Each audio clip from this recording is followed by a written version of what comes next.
Justified in questions,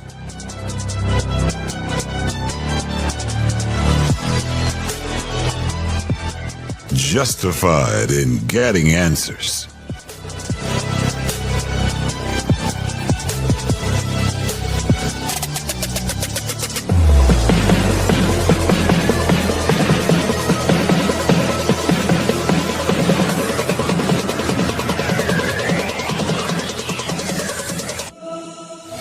Matt Palumbo and Booker Scott are justified. This is the PB&J podcast.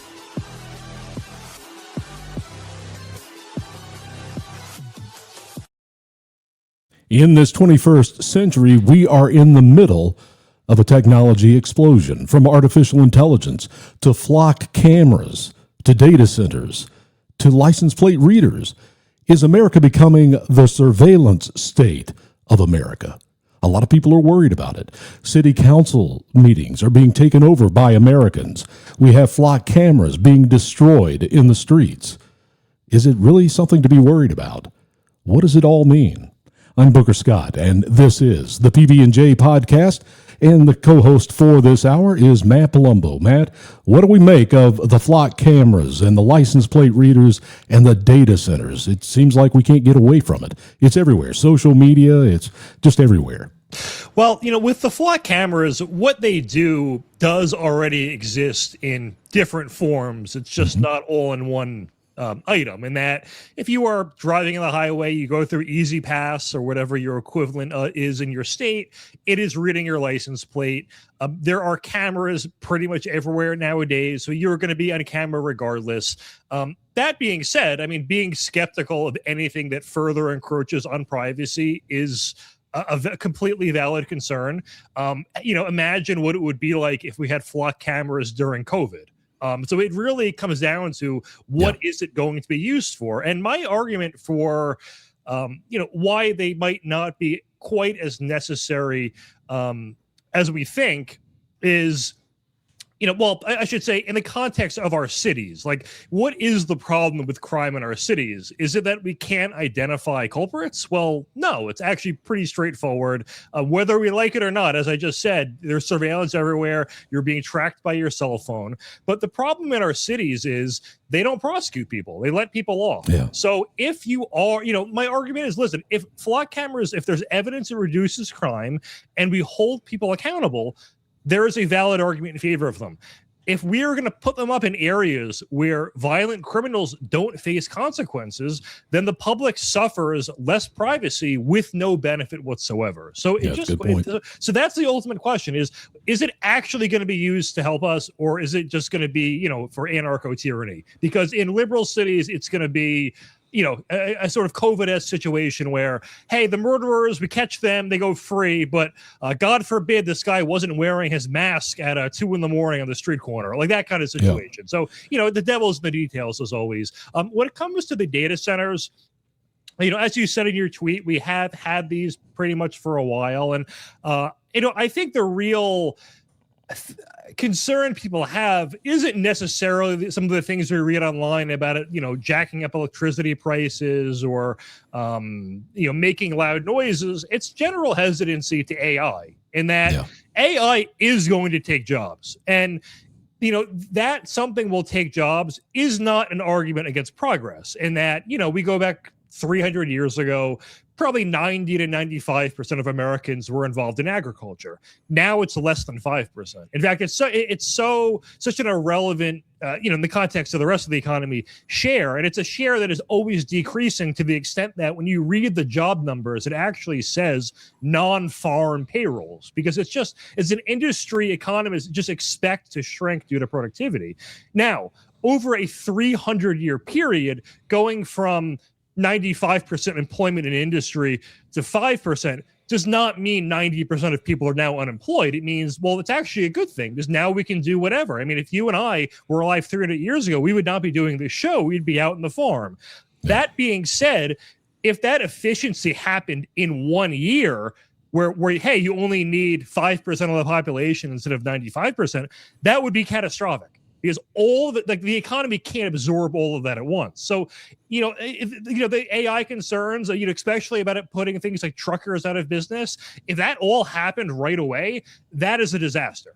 If it happened over a 30-year period where they could be absorbed into the economy, that would be okay. So it's all dependent on how, what's going to happen here. And, I have mixed feelings in AI. I do hate seeing articles that are written in AI because it's very easy to tell. Where I live, you're seeing AI advertisements everywhere, and it looks like garbage, especially the ones that are food advertisements where it does not look appetizing at all, whatever they do. But that gets to their own detriment, the business owners. But there are real concerns with AI. It is making kids dumber in that, if you go back pre-AI and you look at kids' test scores versus their homework scores, they correlate. The better you do in your homework, the better you do in testing. Now it's the opposite. The better you do in your homework, the worse kids do on tests, because the fact that they're doing well in their homework is now a reflection of the fact that they're using AI for it. So it is dumbing people down. Everyone is using it. And, a lot of people are outsourcing their thinking to AI. The unfortunate reality is if we don't develop AI, China's going to do it anyway. So it's just a question of, even if we don't like it, do we really want it all to be in China's hands? And their answer is yes, because they're the ones funding a lot of this anti-data center narratives. Now, are they funding those narratives out of the goodness of their hearts because they're concerned about America? Probably not. I think it's because they want their data center and their AI industry to dwarf ours. So my feelings, I think, are kind of all over the place on both those issues, but I think that's hopefully a sane take. And that I wrote a book on artificial intelligence. It's been out about a year. It's called Fight for the Future of Humanity, Making a Case for the 28th Amendment. You can get it on Barnes & Noble and also on Amazon. It's available on both of those. And the purpose of the book was just to let people know what artificial intelligence is, where it's going, and what the experts say. I think a lot of people are fearful of the things that they don't know, which was the purpose of writing the book. And I think a lot of people are fearful with artificial intelligence and the technology that we are experiencing now. And I think we're at the dawn of it. It's going to do great things for a lot of people, but there's that fear that I'm going to lose my job. What is this going to mean to the future of society? And I think those are all good questions. And then when you see something like flock cameras, and you brought this up, that all of this technology is already there. And it's not in used. one thing, but it's already... What a flock camera, if you drive a couple of miles, all of the functions of a flock camera are happening to you in your car. It's just in different devices. So it's do we want it all in one area or not? And listen, there are a lot of cases I've seen of flock cameras being abused, of cops using them to stalk people and all that. But is this something that would not be able to happen with other technology? Like, all technology is going to be abused. It's a question of how does it net out? So I want to explain to people what flock cameras are, because Flock is the name of the company that produces the camera. It's not some special camera. It is Flock Safety is the name of the company. So I don't know if people know that. When it comes to data centers, we've had those for a very long time. That post I put out on Friday that I had up earlier, they've been out, since the 1940s. Data centers have. And they're in Virginia, and that's an interesting thing. So over 650 data centers are in Northern Virginia. What's in Northern Virginia? Washington, D.C. The second state is Texas with over 500, and the third state is California, which makes sense because it has Silicon Valley. And people are so fearful of these data centers. They're going to make noise. They're going to use electricity and water, all really good concerns that people should have about them. But in some ways, people don't even realize that they're causing the data centers. And I put this post out. There are AI-generated anti-data center posters I've seen, and I'm like, you need a data center for that? I don't think people understand what data centers are, really, because I put this post out earlier this week. A lot of people that didn't like me putting this post out because they, I don't think they understood that. What I said was, if you would remove about 5,000 of your pictures off of your cell phone, we probably wouldn't need so many data centers. Where do you think those pictures are being stored when they go to a Google Cloud? That's exactly what data centers are for artificial intelligence. And as long as we have that thirst for that technology, there's going to be a need for data centers, and it's going to be bigger and bigger over time, I believe. Well, Trump voiced support for data centers, and Amanda Carpenter, who I think is at CNN, she was one of like the principled Republicans who basically they're liberals who hate Trump but try to pretend they're Republicans. And she said in response to Trump, like, "Well, would he want a data center next to Mar-a-Lago?" There is one within a mile radius of Mar-a-Lago. The other argument I've seen is, well, they're putting it in rural communities and poorer communities to exploit them. But as you were mentioning, Loudoun County, Virginia, has the most data centers in the country, and they're the wealthiest county in the country. And their property tax bills would be something like 40 or 50% higher if it was not for the income being the tax revenue being generated from the data centers.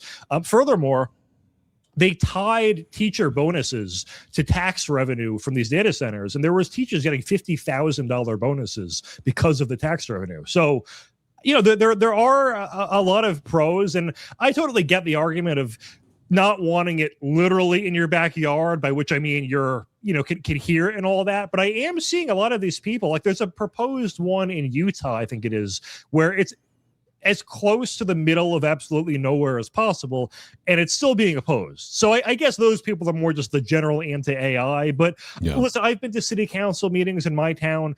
There are a lot of people where politics is their substitute for social interaction, for community involvement, and it's whatever the issue of the day is, they're just going to latch onto it. So, and I want everyone watching this, whether you're watching on WD Americans Live or on Facebook or on any of the Talk Red platforms, to understand that, Matt and I are not saying that everybody needs a data center. We're just saying that we need to learn about them and really understand about the flock cameras, the license plate readers that have been around for a long time, since 1976.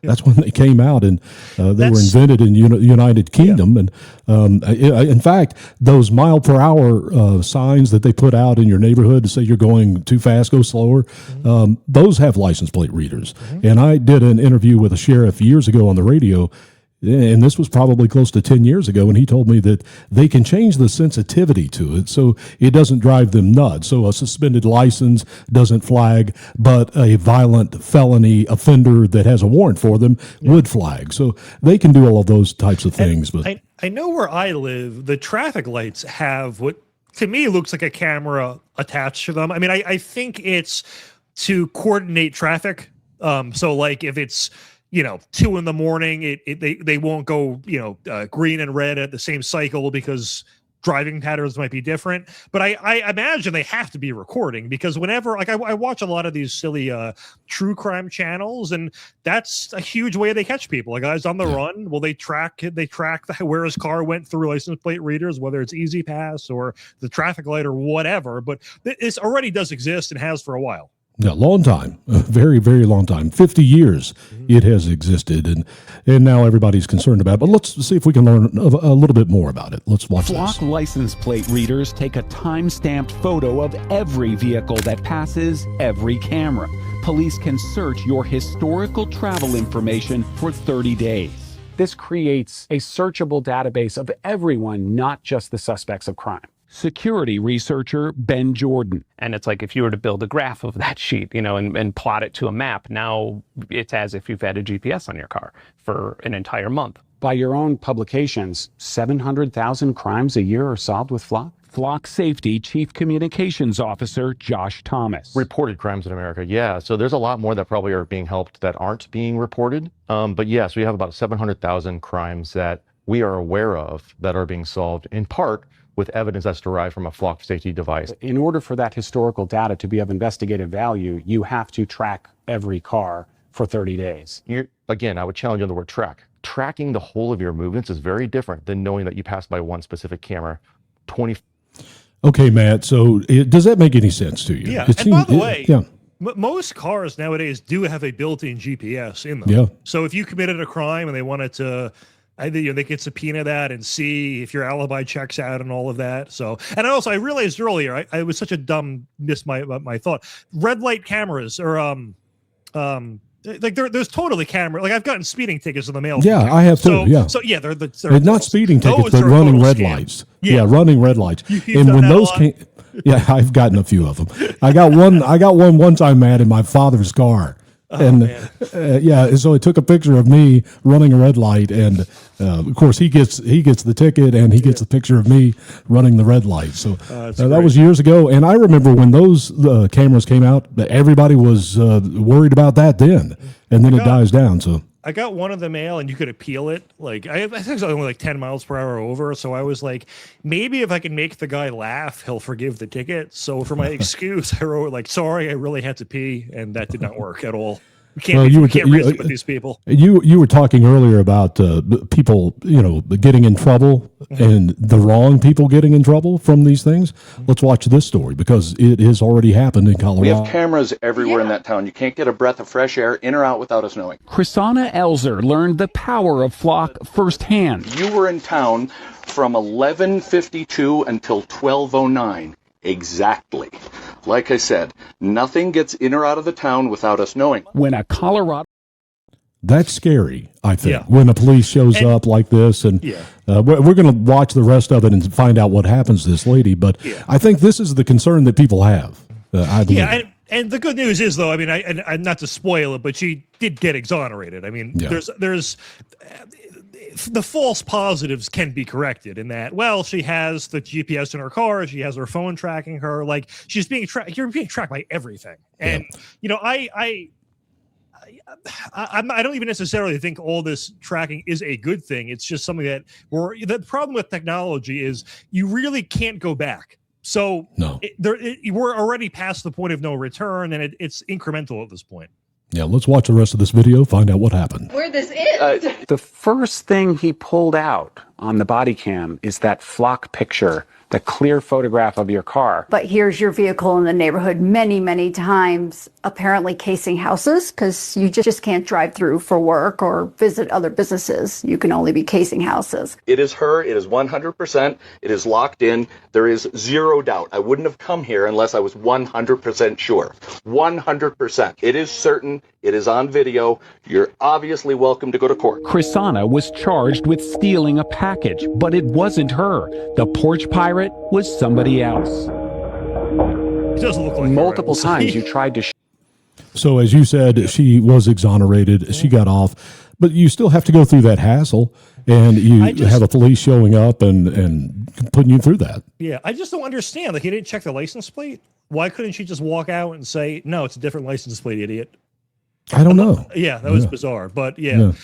So hopefully she got some lawsuit money or something for that. I doubt it. I do doubt it, but I wish. I wish. I completely doubt it. Yeah. I don't think that she got anything from it other than a harassment. And I think that's the fear that people have right now with all of this. They're just afraid the police are going to show up on your front porch on a Saturday morning, maybe this weekend or next. Cop shows up and puts you through what that lady went through. One more on flock cameras or surveillance cameras.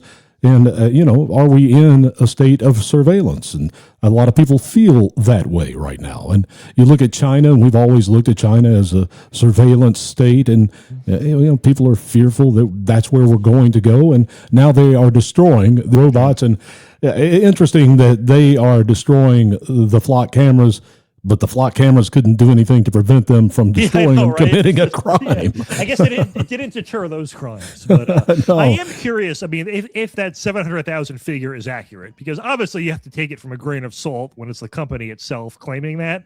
But if that is true, you can tolerate a good amount of false positives if that's the reward. So if it's like, we get 700,000 crimes we stopped and we had to put one lady through a hassle, when you weigh it out, it's worth it, but it's still, it sucks for that woman. I'm not trying to justify it. But Matt, I think, you look at the Patriot Act and the way that it was abused, the FISA is abused, and it's a slippery slope on these things. And I think that's what Americans are fearful of. And I really believe that it has a lot to do with a sense that with artificial intelligence and the technology that is coming, there are things happening that we just don't understand. And because of that, we're going after the cameras. We're going after the data centers. We're going after the things that we don't truly understand right now. That's my thoughts on that. I completely understand. Well, let's go to Tuesday. Last Tuesday, we had day. primaries. Big day in the state of Florida. What did you make of it? Well, I was glad Byron Donalds won. I met him at Fox once, and he was a nice guy, so he gets my endorsement just for being cool when I met him. But we were both in the same show once. This was probably 2 or 3 years ago, and he sat with me beforehand, and we talked and all that. So that was nice. What else happened in Florida?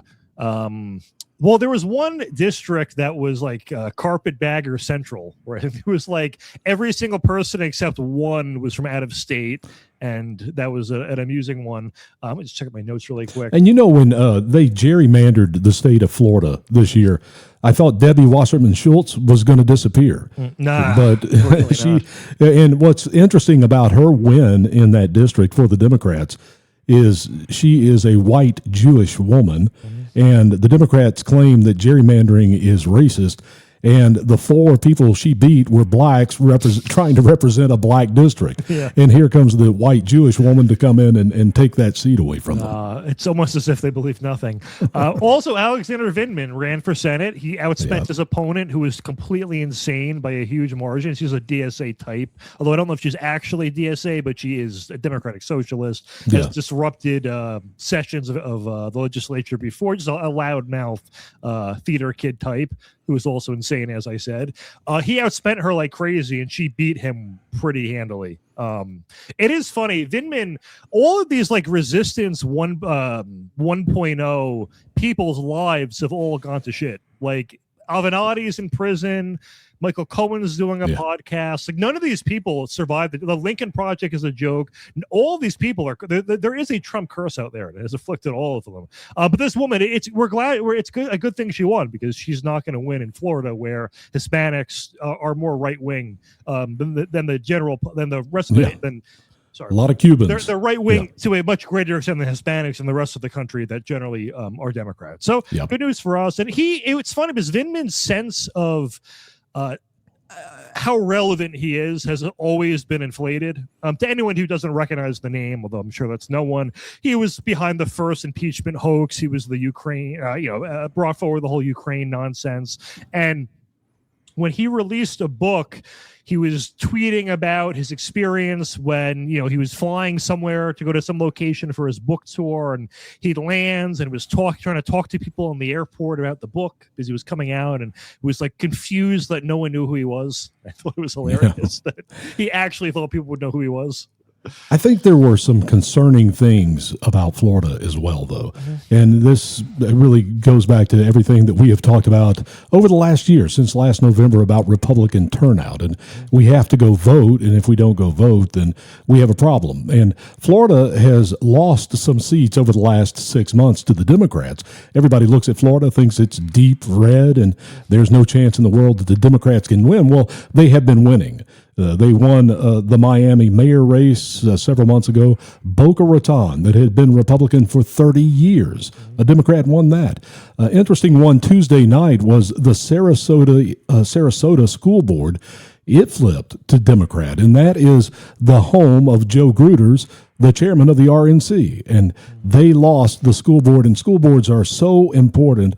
And people will say, well, it's just a primary, it doesn't matter. No, it matters, because both of those candidates got over 50%. There is no runoff. There is one runoff there, but it's not going to matter because the Democrats already have control of the school board in Sarasota. So there's another one. So there are Democrats winning in this state. And now you look ahead to, coming up here with David Jolly and Byron Donalds. You mentioned meeting him at Fox. That's who Byron Donalds is going to go against here November 3rd. David Jolly was a Republican 18 months ago, so he's considered moderate. Yeah.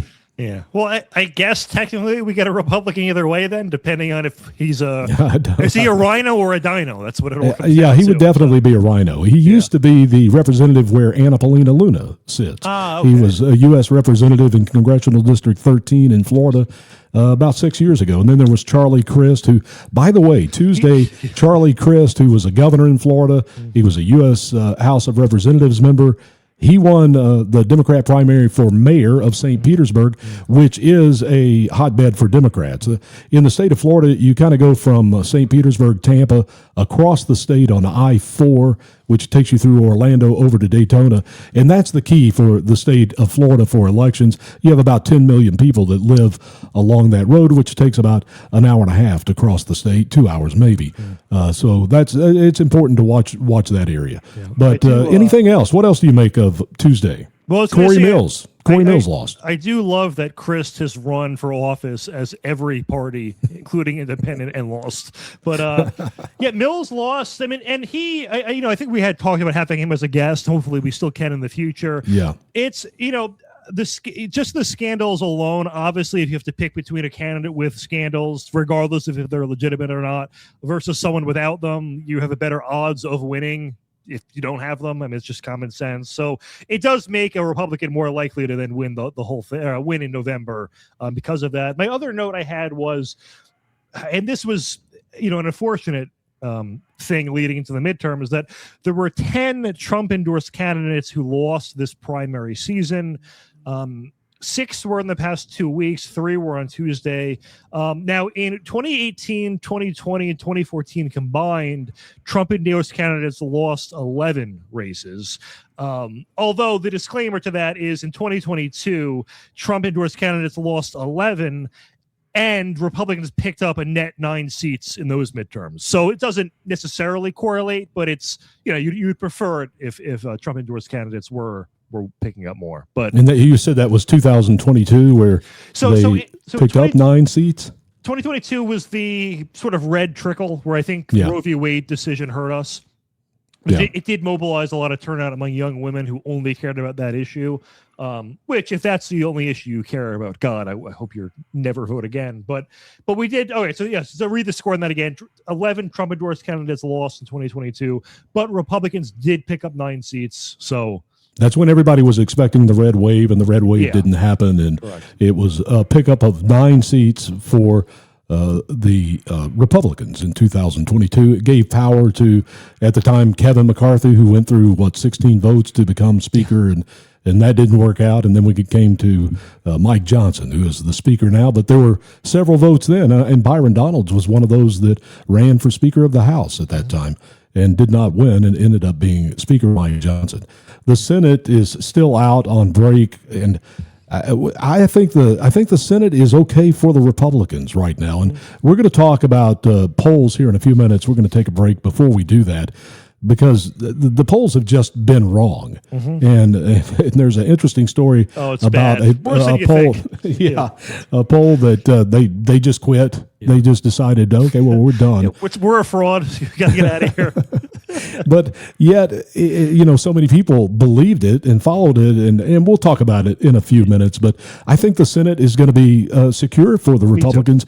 It's going to be the key to all of this, though. Everything, nobody knows. None of us know. We can sit here and talk about things, but really and truly, you don't know until Election Day. Polls are not meant to be 100% accurate, or you wouldn't need an election day. You have to go vote, and that's what you count, not the polls. It kind of gives you an idea of what may happen, but it's not the election day. And so don't put a lot into polls. For me, when I'm looking at it, I'm looking more at turnout in each one of these races, Democrat versus Republican, because that's going to tell the story when you look at the approval rating of Donald Trump for independents. Independence is really what determines the outcome of races. In the state of Florida, by the way, it is a closed primary, which means Democrats could only vote for Democrats, Republicans only for Republicans. There were 4 million independents in Florida. They didn't vote. They didn't participate in this, but they will on November 3rd. Oh, I thought you were going to cut to the ad. Oh, well, good idea. Let's do that. Tired of struggling with low energy? We get it. That's why we created Organic Energy Juice. You'll have natural energy all day, and you'll never struggle with low energy again. In just 2 minutes, you can restore your natural energy without chemicals, without stimulants, no toxins, and there is no crash. You shouldn't have to struggle with low energy, and with the Organic Energy Juice, you won't. So if you're struggling with low energy, buying Organic Energy Juice is the right decision. Go to chemicalfreebody.com, use the discount code PBJ, and get your Organic Energy Juice today. And make sure you do that. Go to chemicalfreebody.com. Tim James, great guy. He helps a lot of people. join his organization there. Go to chemicalfreebody.com. Use the promo code PB&J when you go there, and please check that out. It's a great energy drink. He has a system for cleaning your gut, is what it is. And check out that at chemicalfreebody.com. Now let's get to the polls here. Yes. And, so there was, there was some crazy polls from this group, Median Strategies. They had Francesca Hong, the commune in Wisconsin, up by 20 was supposed points. to win by 22, man. Yeah, 22, lost by about half a point. They had Karen Bass up 12 points. It was obviously much closer than that in Los Angeles. And, when we talk about the polls being fake, what we really mean is they're doing legitimate polling in that they're calling people, they're asking them questions, but they're doing it in a biased way. So it might be, hey, if 30% of the population is Democrats, well, 40% of the people they call are Democrats. We saw with the Seltzer poll in Iowa, which had Trump losing Iowa by a huge margin to Kamala Harris. Well, she oversampled college kids who are overwhelmingly liberal. So that's how she got that fake result. Well, with Median Strategies, turns out they weren't doing any of that. They were literally just making it up and hoping no one would check.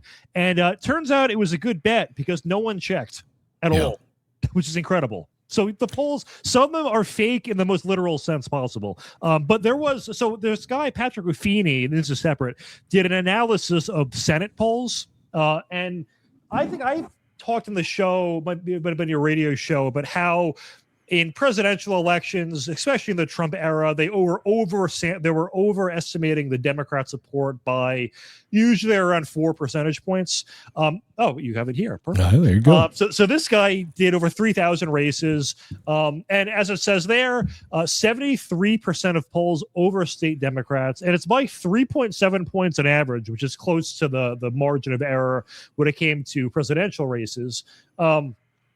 And the largest misses are among working class rural people and non-college educated people, which more lean Republican. So that is the source of a lot of their margin of error. And it also leads to the question of, why don't they just correct it? What exactly? There has to be an ulterior motive of they want some Republicans to see a Republican behind and go, well, what's the point of turning out to vote? Because Republicans, they generally don't vote by mail, or they usually turn on election day. And it's like, well, what's the point? Some people might think, well, what's the point of driving 10, 15 minutes? I'm one person. I'm one person. We're down by 5%. So why bother? Yeah. And what was interesting too is the polling error peaks in July. So it's over the summer. It's the most biased in favor of Democrats. And then the polling error improves leading into the election itself, which is, again, bizarre. I don't get how hard it could be to correct for these things. If you're overestimating Democratic support by 4 percentage points, just dial back whatever is causing it to be 4 percentage points higher. Rasmussen reports, while they're sort of in the other direction, they've overestimated support for Republicans in a lot of races. In presidential races, they have been the closest to the actual popular vote of any pollster. And they've long been accused of Republican bias. It is, the people who run it are right wing, but the Republican bias seems to actually just get the correct result. So, yeah, that's where we're at. And I wonder sometimes, Matt, if these polls also, if you mentioned the Bass and the mayor race in Los Angeles with Spencer Pratt, you wonder if this adds to people not trusting elections. It has to. You look at a poll and you think it's 10, or in the case of Hong in Wisconsin a couple of weeks ago, 22 points. And then her people have to be saying, well, what happened? Is this election rigged? Because she lost by 0.5. She was supposed to win by 22. And by the way, that median strategies that I had up there a few minutes ago, they said it was a social experiment, and then they disappeared. It's a fraud. that means, dear God, please don't sue me for election interference. But although I will say with Hong, there was that moment on NBC, I think we played it last week, where Steve Kornacki is talking about the results, and that his assistant is like, yeah, we're learning that 5 flash drives with votes have gone missing. Yeah. And you just see him pause, and you see the gears in his head going, wait a second, do they actually rig these things? Is it really this blatant? Yeah. And which we don't actually know if it was, but it maybe. Who knows? I mean, she was going to lose in by double digits if she was the nominee. So maybe they did, but who knows? with Swalwell. He made the news this week. Eric Swalwell. Fang was 2015. Yes. Fang. And, well, I've got a video here. Let's watch it, and then we'll talk about it. Opening statements began, and what is being...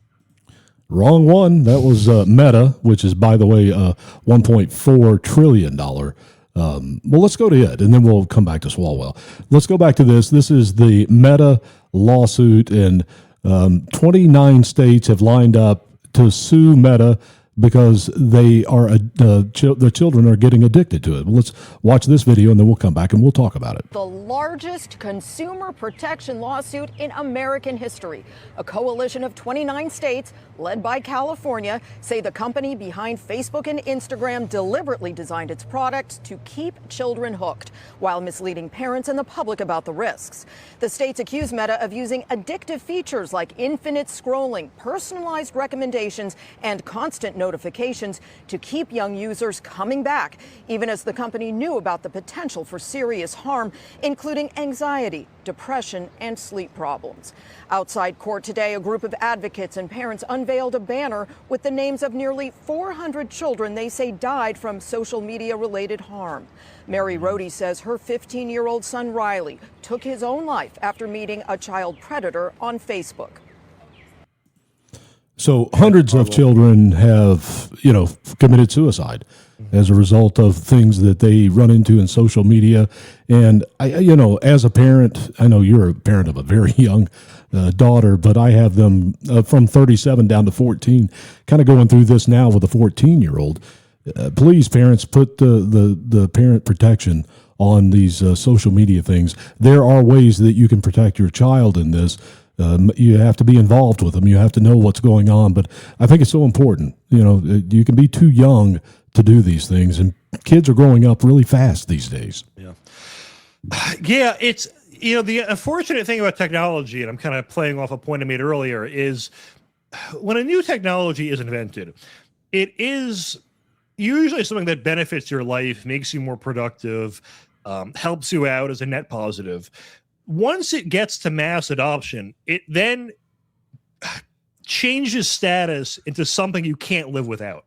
And that 15 years ago, I did not have a smartphone. And if I lost my phone, it would be like, it's annoying. I guess I'll have to go get another one. Everyone today, when they reach for their pocket, it is sheer terror for that half a second before you go, okay, thank God, there it is. But it's so all-encompassing. And again, it's very hard to dial that back. So you kind of have to work within a framework of how do we sort of take it away without taking it away? So it's, I don't think this would ever, happen, but like, instead of having your kid with an iPad in front of him at the dinner table, like literally anything else is better. A book, a Game Boy, like anything less stimulating. I think the scrolling though, like for me, like, I'm addicted to my phone as well. I track my. I think we all are.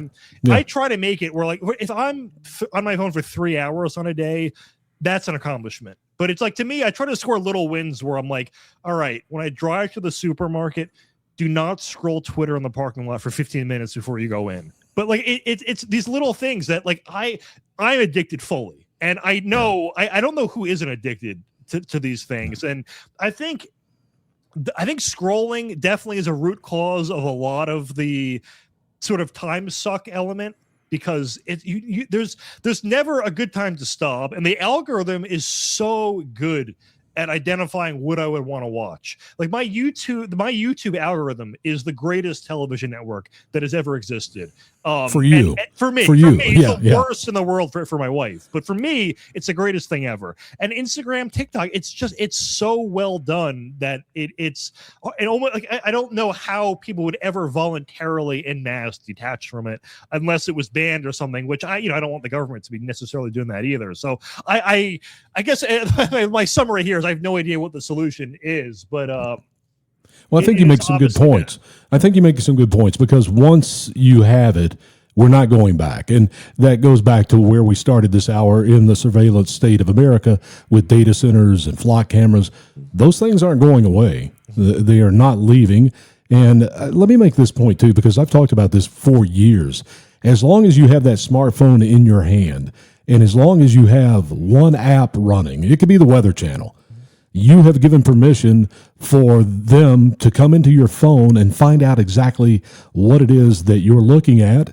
And there's no way to stop it unless you completely get rid of a smartphone and turn off every app. And if you have an Android, you can't even do that because it runs on Google. You give permission for Google, and that's how you get those ads that come back to you with artificial intelligence. The thing is nowadays, like if you want to go to the airport for a flight, the pass is on your phone. Or to physically get it, it's a QR code on my phone. If I want to log into my bank account, sometimes it asks me for two-factor authentication, and it's on my phone.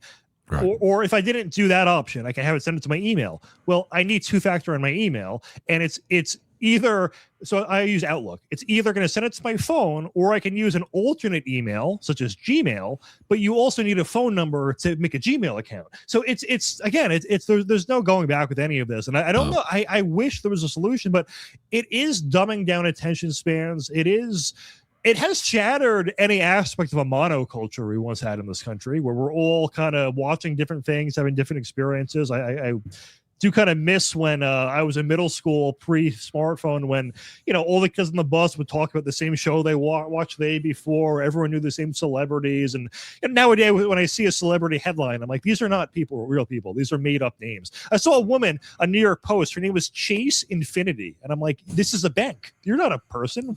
What? How is that your name? Anyways, I'm rambling here, but well, let's go to Swalwell. Eric Swalwell. Here's that video. Breaking news, we have just learned that the FBI has seized former Congressman Eric Swalwell's electronics, and this happened on Saturday. They took those electronics from him at San Francisco International Airport on Saturday and then from his Washington, D.C. home on Sunday. Eric Swalwell was not detained or arrested, and we're told the federal investigation involves sexual misconduct allegations against him. Two women who have spoken publicly about sex misconduct allegations against Swalwell we know about. The FBI is not commenting further details on this case. And Fox News.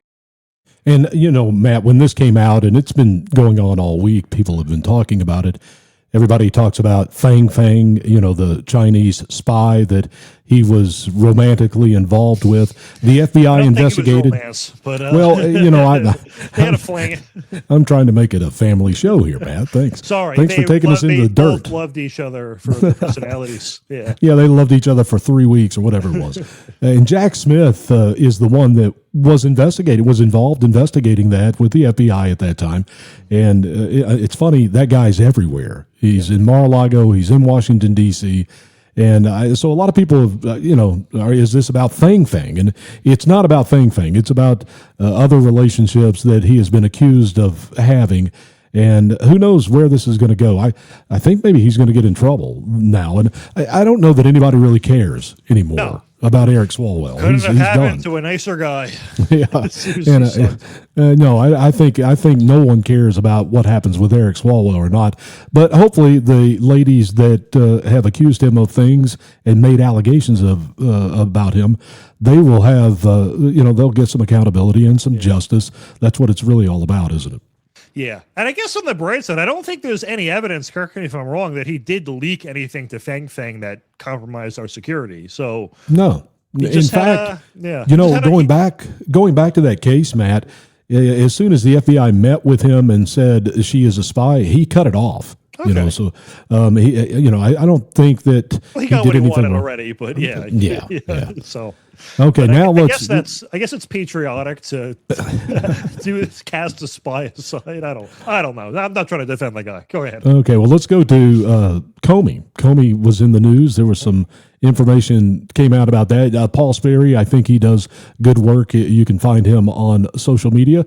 X for sure. I don't know where else he is, but I follow him on X. And so James Comey's wife, some text messages were found through what is happening in this investigation on Comey. And this has to do with the 8647 when he put the seashells in the beach that said 8647, and he claims he didn't know what it meant. And now we're finding out that his wife, through text messages, actually Googled what that meant before he even did it. So she was beforehand Googling 8647 for an alibi because it has double meanings. And I think that's probably what happened here. I guess we'll have to wait and see if they can prove that, but that's what Paul Sperry is saying there. And I think I have another one from him on this same story about Comey. Yeah, here it is. And so this is what he says happened. And this is available in court documents now as this investigation goes on about James Comey. And as far as I'm concerned, this guy, I even think the Democrats would like to see him put in jail. If you go back, if you go back to when what he did to Hillary Clinton prior to the 2016 election, if she had won, she would have fired him day one. Yeah. Absolutely. And Trump, because if you don't remember what he did, he was investigating the server in the bathroom or wherever it was in Colorado. She had 33,000 emails. Everybody knows that story. He was investigating that. He made the determination without taking it to the Department of Justice, he's not going to prosecute. And then suddenly he reopens because more information comes out. He reopens the investigation right before the election. And if Hillary Clinton had won, he would have been gone day one. And, Trump kept him way too long, unfortunately. And we have all the history that we have with James Comey and Donald Trump in 2017 and what happened there. But what are your thoughts on Comey? Is he going down or not? Well, I remember a lot of liberals were actually blaming Comey for costing Hillary the election. I mean, it's impossible to prove. But if that actually is true, that the reason Trump won in 2016 is because of James Comey, how frustrating must it be when you want to kill the president and the guy is only the president because of you? Like, that's got to be the most frustrating thing in the world. When it comes to this, yes, of course he knew what it meant. That's why he posted it.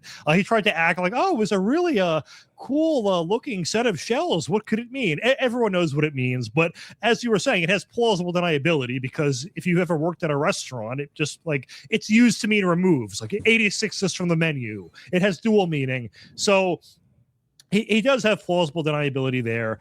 And that was the whole point of the whole thing anyway. But yeah, right. Well, if she's finding that out before he makes it, then he obviously knew. Yeah, right. He knew what he was doing, and she was giving him an alibi, saying, "Well, it also means this." And if you remember afterwards, that's exactly what James Comey said when he was being interviewed. That being said, what in terms of how this would play out legally, suppose you and I were walking home and we saw a sign and someone's graffitied "Kill Joe Biden," and I took a picture of it and put it on social media and said, "Just saw this sign." My defense would be, I'm not saying we should do it. I'm just saying it's just something I saw when I was walking, and I think that would be a valid defense. So if that is his defense, is just, listen, I'm not the one who said this, I'm just posting what someone else did, that I think for most people, especially, given, in a lot of these cases the Trump administration has brought, like those by Jeanine Pirro, are only resulting in a conviction about 50% of the time. And a lot of it is due to jury nullification, where the jury is all liberals and they are going to take any argument in Comey's favor. And I just find it hard to believe that they would go against him. And I'm not trying to defend Comey. I'm just It sounds like you are, Matt. Are you defending Comey? It sounds like you are. Listen, I'm fine with throwing the guy in jail. I just mean that in terms of how this actually will play out in reality, I think this will be his argument, and I think a jury will say there's not enough evidence that he was making a direct threat. If Comey said someone should kill Trump, I would say then 100% a jury would probably convict. But I'm just trying to plan out how this would actually happen. I'm really fine with throwing Comey in jail for any reason. It's just a question of, can we actually do it through the legal process? Yeah, legally. Yeah. I think a lot of Americans feel exactly the way you do, and hopefully we will get to that. Now let's go to a Navy destroyer in the China Sea. I don't know if you saw this. Last week we did the story on the USS Lincoln, which is on its way home now after 9 months at sea. It's going to take about a month for the USS Lincoln to get back here to America. I don't know if it's going to San Diego or Virginia or where it's going, but it's on its way back. The USS George Washington will replace it. We have a Navy destroyer that is now being towed. You understand? There's a ship. Yeah. There is a ship. There's a ship with a rope towing a U.S. destroyer out of the South China Sea. because toilets, drinking water, and the air conditioning is broken. Oh, crap. Yeah, that's not good, is No. it? I love AC so much. Not a good week for the Navy. But you know, the Navy is in discussions about this man. Do you know who this is? Is it racist if I don't? No, I don't know. All right. Then I'll admit that I actually don't. Okay, well, this is Doris Miller, and he was. Yeah. Does that help you? Oh, That helps you. American No, hero. no. Yeah, go ahead. He was. They are building an aircraft carrier with his name on it. He was a hero in World War II.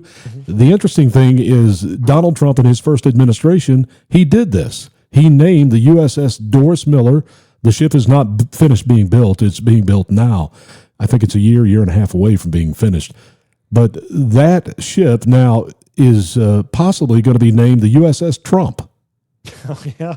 You think that's wise, Matt? I would name a different boat. I want to just make another ship and then name it after yourself. After Trump, yeah. Well, it's not from what I'm reading. It's Trump's not the one out in front of this. It is the Navy having the discussions about renaming the USS Doris Miller to the USS Trump. I just think the way that blacks and Hispanics are eroding in their support, it's probably not a good idea going into a midterm to have a story like this coming out to erode that black support even more, because the young black men and black men in general were really a huge part of Donald Trump's win in 2024. I don't think this helps. Yeah.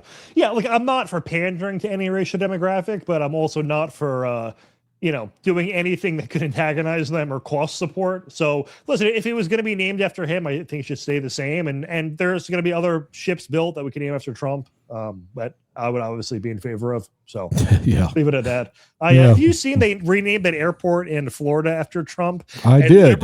Liberals were so triggered that there were airlines offering vouchers to people to fly into other airports. They wouldn't have to go to one. I mean, it's where Mar-a-Lago is. It makes sense. It really makes sense. Deranged, man. I know there are presidents with airports named after them all over this country. And so I think if you're going to name one after Trump, that's a perfect one. Exactly. That's where he flies into. His library eventually will be there, even though they tried to stop that, but they couldn't. What about David Morenz? He he pled guilty this week. He was one that worked for Fauci, and he pled guilty. You missed it? No, I actually missed this. Actually, it's fun. I didn't miss it. I saw a report about how this story didn't get covered at all by any of the major networks, but then I didn't read the rest of the story. Well, it never does.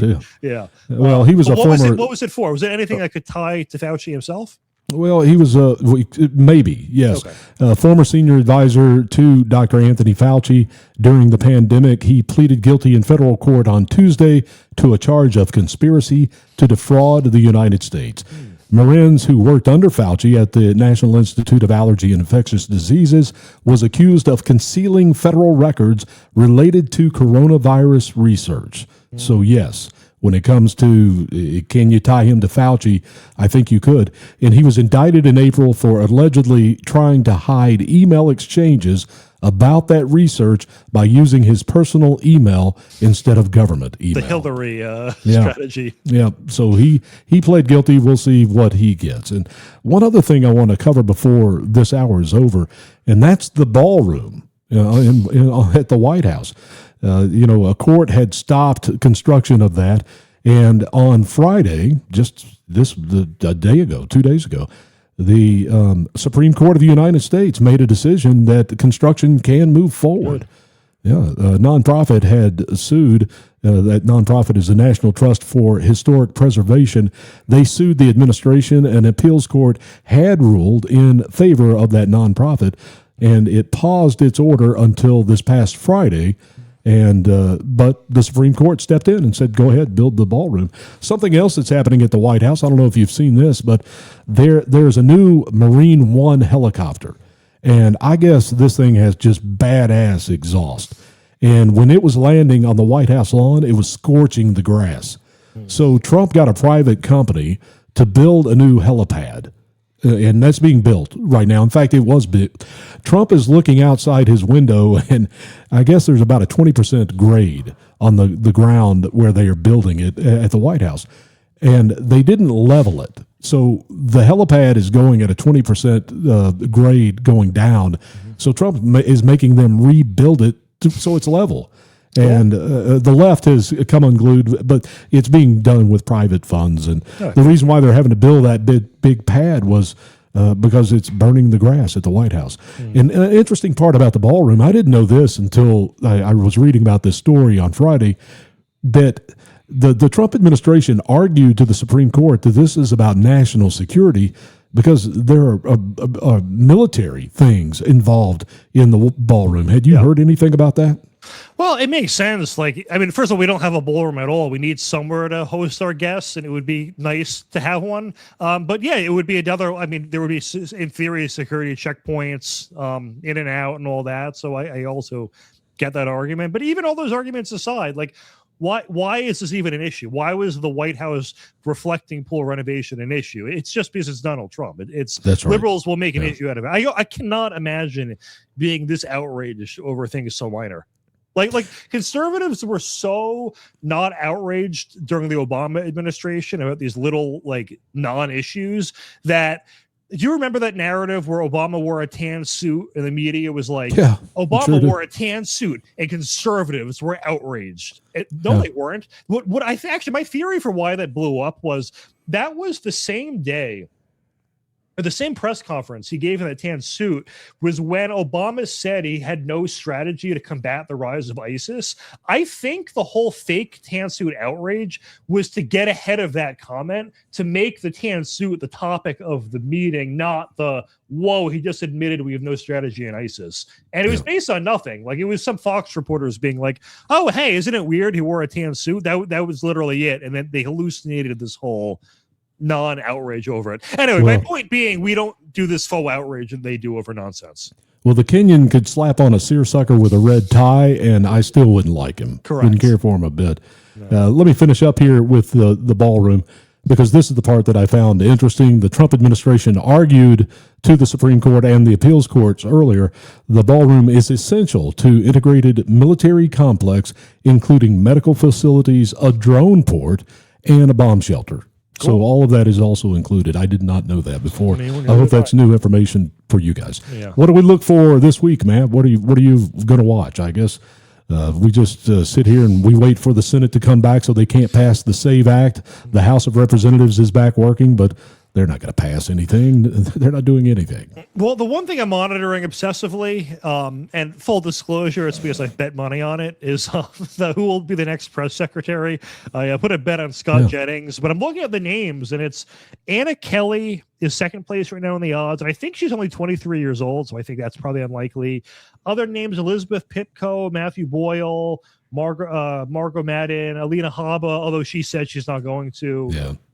Among Ari Fleischer, who was he not one of Bush's? Yeah, he's at 3%, so it's unlikely. But, I think he's too old for that job. Yeah. Maybe Scott Jennings is too. That's a demanding job. I like him. I think he would be great. I think he would be an awesome. He's Caroline Levitt will be a very, very tough act to follow. I think she was perfect. Her and Kayleigh, they both roast the media. They were able to defend Trump. Even if Trump contradicted himself, they would be able to defend both sides, which takes a very high level of intellect to kind of do that kind of spin. Which, listen, regardless of that is the job, is to be a spinster. To be good at it. I don't say that as an insult. Is my point. But Scott Jennings, he's very good with his quips. He can kind of shut down a liberal argument with one or two sentences, and I've only really seen him on the losing end of one of those exchanges like once or twice, and it was over something not that big a deal. But everybody loses. He would be very good. He would be very good. I agree. I think he would be awesome, and I hope that he gets the job and takes it. So we want to thank you all for watching the PB&J podcast. Whether you're watching tonight on WD Americans Facebook Live or you found us on one of the platforms of talkred.com, you can follow both of those. go to talkred.com and subscribe to them on Rumble and also talkred.com. And as, of course, WD Americans on Facebook. I'm Booker Scott. That's Matt Palumbo. And we want to thank you for watching the PB&J podcast. You have been watching a no-budget production, the PB&J podcast.